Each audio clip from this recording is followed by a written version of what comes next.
Welcome to the Graybeard Chronicles podcast. Your hosts, Brian Halstead and Kevin Harkins, are two gray-bearded patriots who love God, their family and friends, and their country. The Graybeards are here to inspire, inform, and educate you on a myriad of topics they are passionate about. Brian and Kevin have a strong desire to share this with you to help you live your best life. Sit back and enjoy this amazing podcast as the Graybeards pass along the wisdom of the ages. Hello, everyone, and welcome to another episode of the Graybeard Chronicles. I'm Brian Halstead. And I'm Kevin Harkins. And Kevin, we're here to pass along some wisdom of the ages. What the heck does that mean? We're not perfect, but we do have gray beards. And that means we've got some significant life experience, some life lessons, and some perspectives that are worthy of passing along. Well, I think that sums it up nicely. Let's get to it.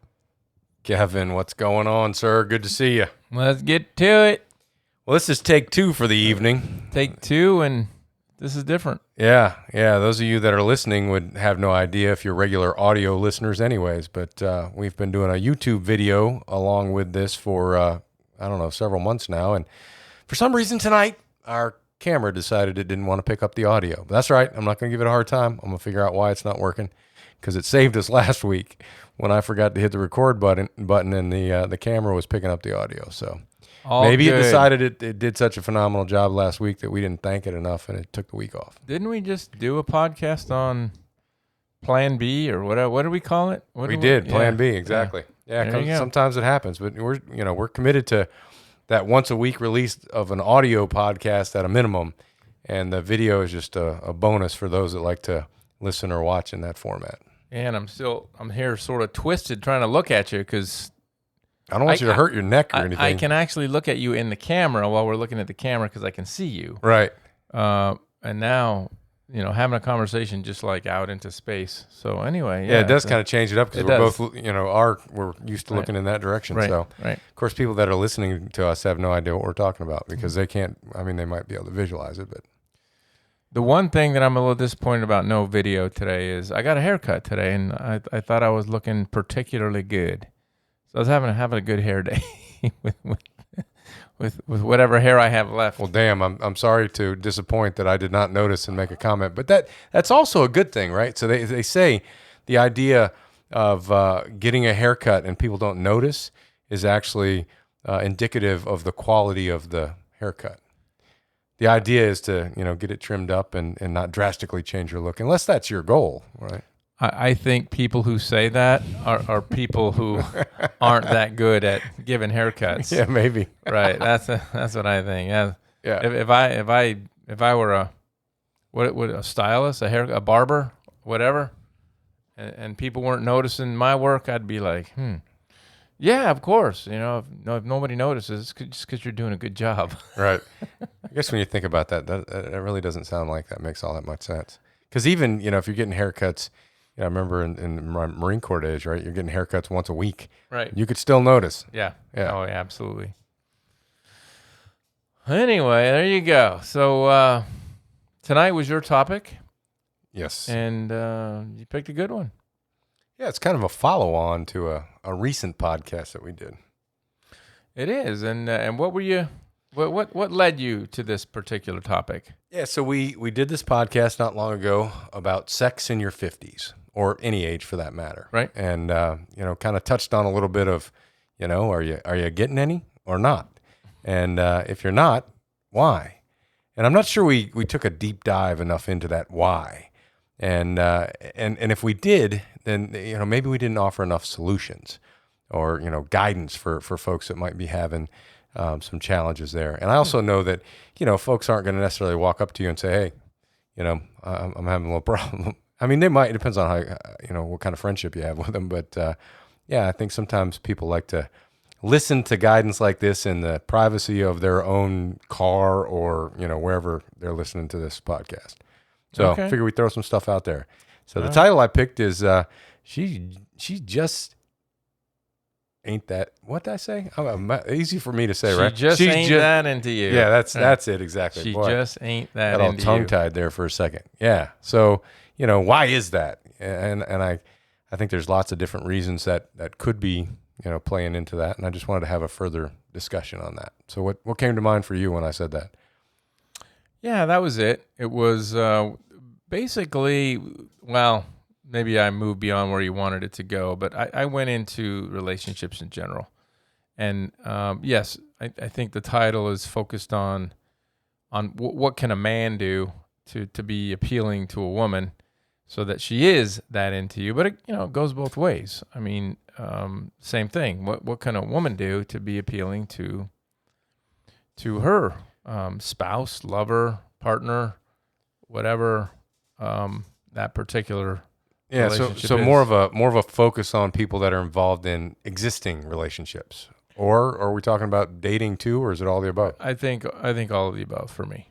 Yeah, I think it applies at least the stuff that I looked at and did a little bit of research on, and then probably more than anything, it's just my own experiences from my own life are what I relied on for this one. And we've been around long enough to know a lot of it. And if you don't know it by now, then when you're our age, Right? you're probably well,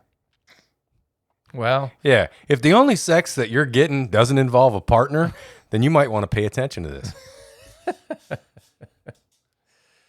So yeah, what did you come up with? What did you? So some of the things that I keyed on in the video in the last podcast with Karen was the whole taking care of yourself, right? So we as we age, there's a tendency to maybe not be as active as we once were.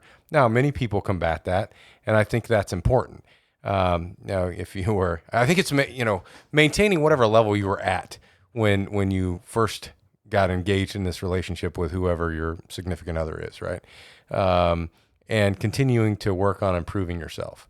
So, if you've let yourself go, and I'm talking primarily about men, right? So if you've let yourself go to where you're just a fat, disgusting slob, the question I'd ask you is, would you fuck you? Just to put it bluntly, Yeah, I guess. I mean, right. That's just the way it is, right? So if you put yourself in a woman's perspective and looked at you from her perspective, would you be interested? Yeah, something to think about.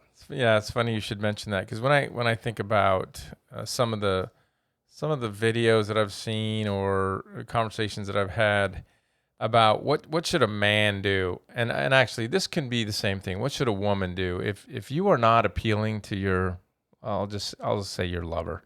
If you're not appealing to your lover, it's almost like right out of the blocks, first thing anybody says is go to the gym, start getting yourself in shape.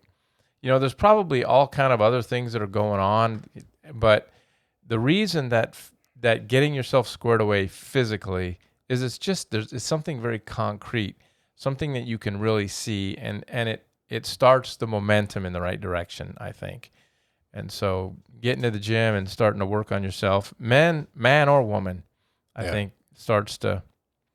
Yeah, and it doesn't just have a physical impact on you. It absolutely affects your psyche as well. Right. Your mental well-being, the self-confidence that you have or lack thereof.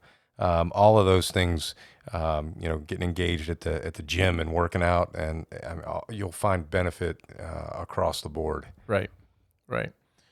Yeah, and it's just such an easy thing to understand and to get a hold of. I mean, when I think about an attractive woman, and there's an image that I have for me, and it's somebody that is active, somebody that can move freely physically. It's somebody that looks good, is in shape, wears nice clothes that fit, and all of that all of that stuff is appealing. Right. Has good personal hygiene. Yeah. Oh, you bet. Yeah. Yeah, absolutely. That's important. It right? is. So, are you taking care of yourself in that department as well? I think sometimes we just, we get lackadaisical and take for granted things. And man, you just can't do it. You gotta. I think I said something about this the other day. You made the comment about your being stuck with me or something like that. You Right. know, man, you should never think your relationships like that. Right. Don't think about being stuck with somebody in a relationship. Think about earning the right to be engaged in that relationship, to continue to be involved in that relationship, because you're worthy of being involved in that relationship because you bring something to the table. You enhance that person's life, and the flip side should be true. Right. So, make sure that whoever you're in a relationship with is enhancing your life. Yeah. And there's another thing that definitely happens in relationships. It certainly happens in mine. When one person in the relationship decides to get on a journey of self-improvement, the other side, the other half notices and says, maybe I should do this too. Maybe I should really get serious about whatever. And you both help each other. A rising tide lifts all the boats. One person decides to do it, and then all of a sudden, the next thing you know, they're both engaged in that activity that improves their health, improves their mind, improves their appearance, improves their knowledge, whatever it is that you're improving. Once one commits to it, the other one sees it, and very often engages in a maybe not exactly the same way, but it's kind of neat. It's kind of neat to see that. It inspires me to see my wife doing something like that, because I say, Yeah, your wife's a freaking beast, dude. She is the female version of a stud. Okay. Yeah. If there is such a thing. If there isn't, she just defined that category. Well, thank you. I'll tell her to make sure she listens and you hear the compliment. So thank you, and I will pass it on as well. Yeah. So other than physically, though, there's more to it. There's more to she's just not that into you than physical. So what else in your mind? So I think we've talked about this many times, and we can't talk about it enough. Communication and the interaction that you have. When you're talking with your significant other, are you talking with them, to them, or at them? I think that's important. I think that's a question you should ask, when you're engaging with anyone. How am I coming across here? Am I talking to them, with them, or at them? The one you need to be focusing on is talking with them, because it's a two-way conversation, and you're not dictating things to them, and I just think there's some subtle differences there that are really important in the communication space. Couldn't agree more. And the whole communication thing, it's not just in relationships. It's in work relationships. I mean, it's not in romantic relationships, I should say. Every relationship between parent and child, relationship at work, relationship with your lover, all of those things, communication. Oh my goodness! And when I think back in my own life about the significant stumbles that I've encountered, a lot of it has to do with the whole communication piece. And when barriers go up in any relationship, and the communication begins to break down, it just makes it worse. It really does. Sometimes it's hard. Sometimes it's irreparable, really. Yeah. And it doesn't have to be, right? Providing you're paying attention. Right. When you're paying attention and watching it degrade and decide to do something about it, it's when maybe you're not paying attention, and folks don't understand that you're each equally responsible for 100% of that relationship, and then they allow it to slowly degrade over time, and then it's in pieces. And yeah. they go to see Dr. Patton, and she just pretty much tells them it's done. Yeah. Yeah. You came to me way too late. Yeah. Way too little, too late to handle it. Right. Yeah. So I made a list of things that I wrote down, and I'm just going to rattle them off and tell me what you think about them. When it comes to, and I was thinking about the title, and I was thinking about the female male, and what men can do in this particular case to be more attractive, and to bridge the gap that she just ain't that into you. And I'm just going to run down this. You ready? And you can, I'm sure this is going to spur memories, but she loves a man with passion and conviction. Somebody who knows what they're going, knows why they're going there, knows what they want to do with their life. She loves a man who's confident. She loves a man who is funny. She loves a man who is a man. She loves a man who's physically fit. She likes a man who is responsible for himself and not a victim. She loves a man who cherishes and adores her. Man, that's a big one. She loves a man who is Papa Bear, who loves his family and takes care of his family. That's what she loves. She loves a man who is chivalrous, willing to do the things that are just in good taste and respectful in a relationship. She loves a man with goals and drive. She loves a man who is respectful and kind. Just think about that list and think about all of the things that you do in your relationship every single day and what among those things are missing. Because these are not hard things to fix when you think about them, when you look at them. Where am I going? What am I doing? That's really a big deal. There's a lot of people, not just men and women, but I'm talking about men now, who are just sort of drifting in life. They're going through every single day. They wake up. It's the same old routine. They're just drifting. They're not headed somewhere. I mean, nothing is more attractive than somebody who's going somewhere. I am going somewhere to do something. Yeah. Yeah. So I love the list, and I don't even want to call it a list. Okay. Because what I think you have there, and those are all your words. Those are all my words. That's a freaking poem, right? She loves a man. Okay. Yeah. I like it. You should publish that. That's a poem, man. She loves a man, and then everything that you just said. Okay. Yeah, that's it. All makes sense. Wow. All right, we're done. We can just wrap this shit up. I think you pretty well covered it. But I mean, you can dive a little deeper into many of those things, and how often do you compliment her? Right. If she wants to be cherished, she wants to be put on that pedestal. Sometimes, probably not all the time, and it's going to vary from person to person, and you have to figure that out. But yeah, how often do you compliment her?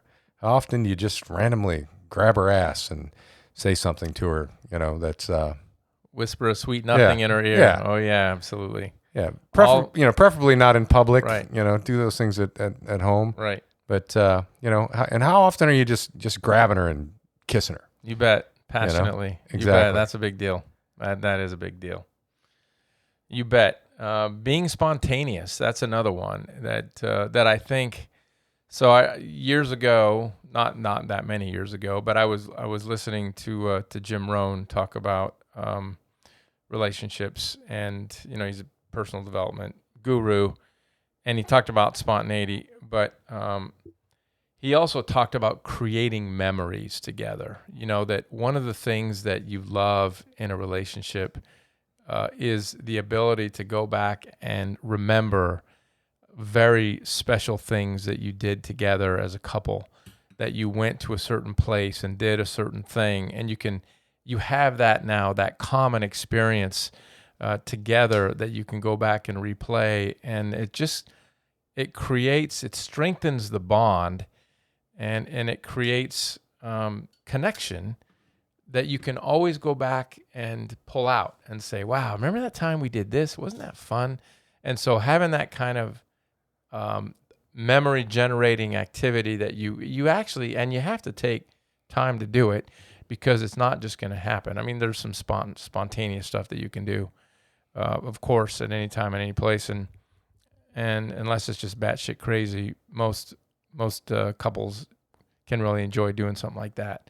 But doing something that is planned and that creates a memory that you can file away and play back 20 years later and go, wow, that was really cool. And I'm sure right now you're probably thinking of a dozen items right off the top of your head with you and your wife. I'm sure of it. Yeah.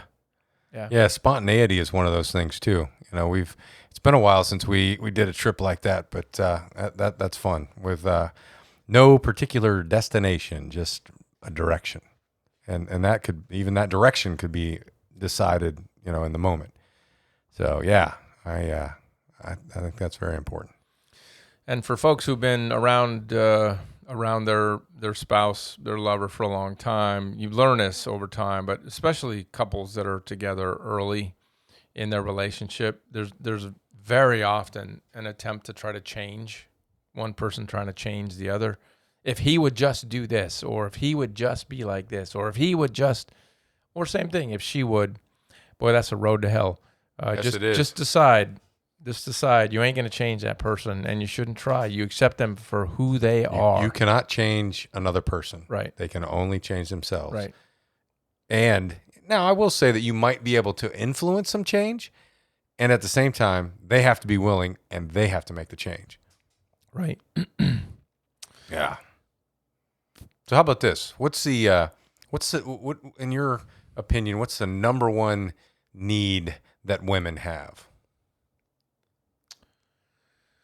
Yeah, right off the top of my head, it would be that whole communication thing. That to be heard, and not just heard, but heard and empathized with, and reacted to. That to me, that is.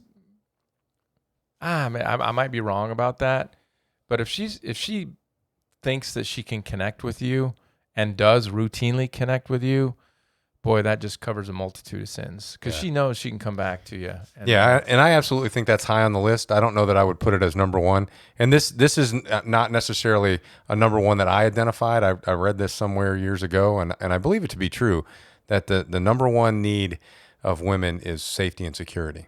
Okay. They want to be, because everything else comes after that. Yep. They don't feel safe and secure in the environment they're in, then there's some primal stuff that's kicking in that is garnering their focus. Okay. So I think that's important. So, are you as the husband or the man in her life, are you creating that environment? Does she feel safe and secure around you? Or, are you a fat sloppy fuck that has let yourself go? And I heard this, not related to a relationship necessarily, but I heard a guy talking about personal defense and being able to defend yourself and, against an attack or whatnot. And he said, hey, can you do 30 push-ups? Can you drop down right now and do 30 push-ups? Because if you can't drop down and do 30 push-ups right now, you probably can't defend your ass in a deadly force or, a serious type of assault and battery situation. And not that a push-up is the end-all be-all physical fitness measure. And at the same time, it's a pretty good measure of overall strength and well-being. If you can hold yourself in that position, which is ultimately a plank position, and then do 30 push-ups, you're in halfway decent shape. It's an indicator, right? For sure. Yeah, so just something to think about. Yep. Are you making her feel like are you doing things? Again, you can't make somebody feel a certain way, but you have to create the environment and project that image so that she does feel safe and secure in your presence. It's certainly consistent with Maslow's hierarchy of needs. Safety and security are the very bottom section of the pyramid. Actually, he never came up with a pyramid. Other people did that, but the most basic needs are safety and security. So there you go. You and Abraham Maslow. You guys. Yeah, it's different for men. Men, this same survey, and I can't cite where it came from because I don't recall, but men, the number one need was significance. Okay. So, and if you think about that, the two of those go hand in hand. Yep. Yeah, they do. Right? Because when you're providing safety and security for your significant other, and she feels that way around you, then that in and of itself gives you a level of significance. You bet. It sure does. Yeah, one last thing that's kind of on the opposite of everything we've been talking about. It's not the opposite, but it's, I think, a very important element of, a healthy relationship, and that is having separate alone time, having your own personal downtime. Oh, yeah. To allow, there's really a lot of truth to absence makes the heart grow fonder. And boy, when you've been away from each other, either through travel or by choice, you said, hey, I'm going off to do boys weekend at the golf course, or I'm off to just spend a day riding my bike, right, my motorcycle in your case, or I'm going to go on a hike somewhere by myself, just kind of be alone. And then you come back together, that time separate, when you're just all up in each other's grill all the time, everybody needs some alone time. Everybody needs some space. and making sure that that's a part of any relationship, I think, is also very healthy. Yeah. Yeah. And also, and I think you spoke to this earlier about, doing that same kind of thing as a couple, getting away from it all and going and doing something. Just the two of you. Yeah. I personally love that stuff. And this one just popped back into my mind. You said it earlier in part of your poem, but do you make her laugh? Because that's attractive to a lot of women. Yeah. When you can make them laugh, that gets them involved. They like that. You bet. I found out something as a result of this podcast that I was not quite aware of. Julie asked me the other day what we were going to be talking about, and I told her, we're doing a podcast on She's Just Not That Into You. And she looked at me and she's like, well, what do you know about that? And I said, well, fortunately, I don't have a whole lot of firsthand experience. And at the same time, I've got some common sense, and I think there's a lot of things that, play into this that are common sense, even though, as we all know, common sense isn't that common. And I've also said in previous podcasts that, our relationship has not always been rainbows, butterflies, and unicorns. I mean, there's been some ups and downs, and, we're better because of it, because we figured out how to grow beyond it and develop different behaviors and interaction with one another and to get it to where it is today. It didn't happen by osmosis. So she said, okay. And she said, you know what really turns me on? And I said, no, what? I certainly do in certain areas, but I didn't think that's where she was going with this. So and she might not ask that question. She might have just said, you know what? It really turns me on when you do the dishes. Okay. I've heard that before. Right? Yep. And, there's a little backstory to that, because we did a kitchen remodel a few years ago and put this dishwasher in, and it worked for, I don't know, a few months, and it broke, and they came and fixed it. And then it worked for a few more months, and it broke, and they came and fixed it. And it broke again. And I said, fuck it. I'm not calling anybody to fix the damn thing. There's only two of us here. We'll just wash the dishes. And apparently by, we'll just wash the dishes, I maybe said, Julie will wash the dishes. But it doesn't always work out that way. And as it turns out, I'm going to end up getting a new dishwasher anyways. But as it turns out, there are times when, I'll after a family dinner or after we've had dinner together that she's cooked, I'll wash the dishes. Right. And it wasn't because I knew that it turned her on. It was because I felt like, she's doing all the work cooking and so on. The least I can do is wash the dishes when this is all over and done with, to show at least a little bit of, of appreciation for what she did. But now that I know that it turns her on, shit, I'm gonna be a dishwasher motherfucker. There you go. Yeah. Maybe I won't buy a dishwasher. Try it naked and see what that does. Yeah, that's actually probably a safe activity to do naked. There's certain things like ironing, especially with a steam iron, you should not do naked. Yeah, I agree with you. Fry bacon. Yeah. Not a good idea. And that's another good one. Yeah, so I thought that was cool. That came out of this podcast, just the prep and the selection of this, this topic. You got me that something. little bit of intel. You're gonna be doing the dishes a little more. That's right. My life will be different and better as a result. Okay. Check that box. For all of you men out there who don't do dishes, just try it. See what happens. Or do something, right? So do something. Vacuum the floor. That your wife normally does and, you don't help her out with. Just do it for her. Now be careful, right? Because it might be one of those things that she's very, very meticulous about, and you don't want to mess it up and cause some angst. So, make sure that there's some leeway in there for, whatever it is that you're doing, because you don't want to, there's certain things like, when we start, start breaking down podcast equipment and so on, you'll help me break things down, but you won't try to pack it up into the kit because there's a certain way that it goes in there. And if you don't put it in there, right, it ain't all going to fit. Right.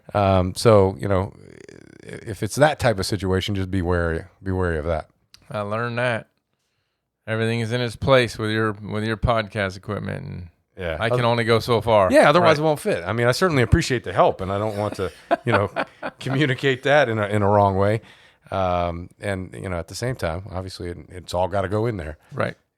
And just by trial and error, have I figured out how to make that work. Yep. Yeah, I got it. No problem. Anyway, that's what I got. That's what I got on this one. I've run the course. Yeah.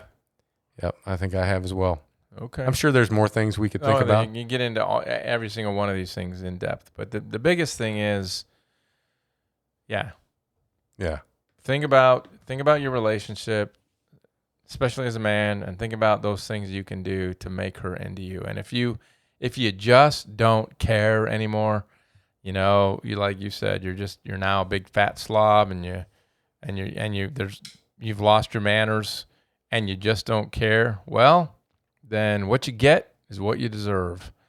But if you decide you want to rekindle and make it better, then boy, there's a whole bunch of things we can do and should be striving for.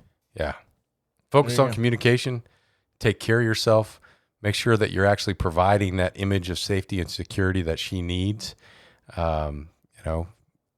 Think about whether or not you're somebody that you'd be interested in if you were in her shoes. Right. And if not, what can you do to change that? That's a good question. Right.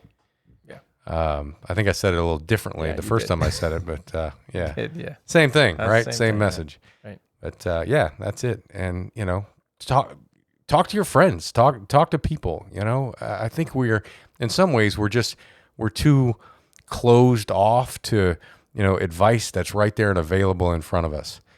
With folks that you could have, confidential conversations with. And if you're a guy that doesn't have those types of quality relationships with other guys, then, maybe that's something you need to work on developing too.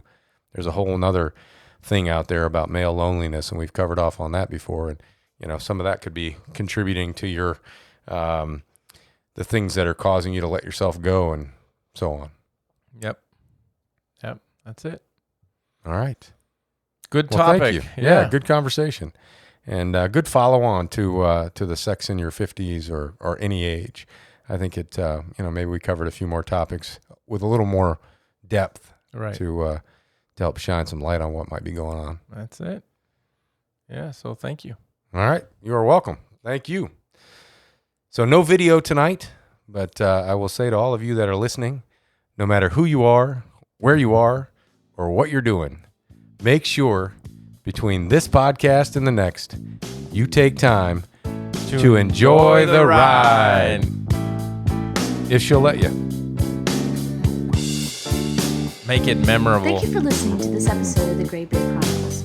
Please subscribe so you'll receive notification when new episodes are available. To learn more about the Graybeards, visit their website, graybeardchronicles.com.